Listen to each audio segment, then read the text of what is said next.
and there's like projects popping up everywhere, like just really young. I have seen things with really young ping pong players, and they're just popping up everywhere, or people winning Olympic gold medals, and they're like 14 and like all over the place.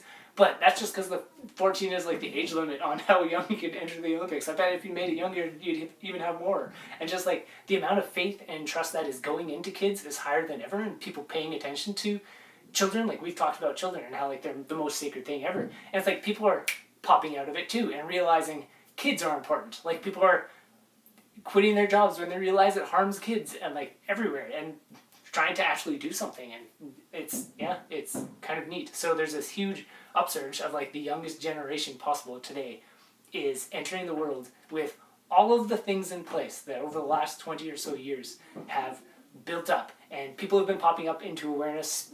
Like spiritual practices or just general mindfulness is now a thing more than ever, as well as the exact contrast, like the immense contrast of mental sickness and everything else that is really harmful, you could say, and negative, is at the all-time high.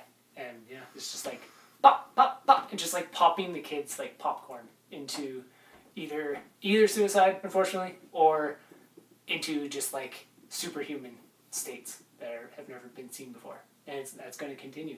And it's probably way beyond any of our possible perception of it, because we have never lived in a world where somebody has grown up from birth to death at 9 years old or whatever with the internet in their hands.